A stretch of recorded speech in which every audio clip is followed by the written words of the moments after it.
មកយើងមានសែនដែលចូលចិត្តគ្រប់គ្រងភាសាបរទេសនៅពេលដែលយើងបានទទួលពលពីឥណ្ឌាព្រាមអ្វីទាំងអស់ហ្នឹងគឺត្រូវបាននាំចូលមកភាសាដែលលាយឡំជាមួយភាសាបាលីសំស្ក្រឹតហ្នឹងណាប៉ុន្តែនៅពេលដែលយើងចង់និយាយភាសាបរទេសយើងបែរជាចោទថាភាសាខ្មែរពិបាកតែបើសិនជាយើងនិយាយឬគល់ឲ្យដល់បងទៅភាសាខ្មែរស្រួលរៀនជាងពីព្រោះយើងជនជាតិខ្មែរបងអញ្ចឹងបើគិតទៅភាសាខ្មែរយើងមានលាយឡំច្រើនជាមួយសំស្ក្រឹតមួយបាលីត្រូវអត់បងតែបងអាចបកស្រាយថាថៃបានវាសម្បូរពាក្យនឹងយើងប្រើម៉េះពីដើមមកមិនវិញឬមួយក៏មិនដែរមកយើងមានសែនដែលចូលចិត្តគ្រប់គ្រងភាសាបរទេសនៅពេលដែលយើង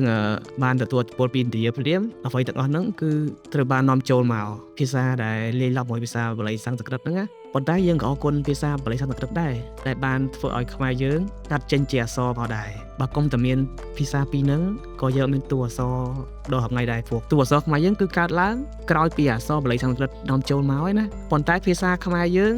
មិនយូរហើយមានរាប់ពាន់ឆ្នាំហើយតែដល់ពេលអក្សរផ្សេងភាសាផ្សេងអញ្ចឹងនៅពេលដែលការនាំចូលភាសាសំស្ក្រឹតភាសាបាលីអីមកហ្នឹងវា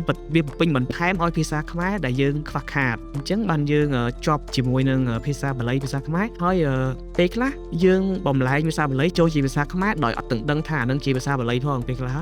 តែគាត់លើកឡើងថាពិបាកអានវិញព្រោះអត់ដឹងថាពេលណាគួរអានតាមបាលីពេលណាគួរអានតាមខ្មែរឧទាហរណ៍ថាពាក្យបាលីយើងមិនកអានតែកាពេលខ្លះគាត់អត់ដឹងណាគាត់ដឹងថានឹងអានតែកាគាត់អានកធម្មតាអញ្ចឹងហ៎បងឬថាកតាចុះនឹងមិនជាបាលីយើងត្រូវអានកតាហើយពេលខ្លះគាត់ថាពិបាកចំណាំហ៎បើអញ្ចឹងត្រូវចំណាំទាំងអស់ហើយនេះមិនមានដល់អីពិបាកផងដោយសារតែគាត់ចេះតែរកលេសក្នុងការពិបាកតែដឹងព្រោះបើសិនជាយើងធ្លាប់ឃើញធ្លាប់អានទៅយើង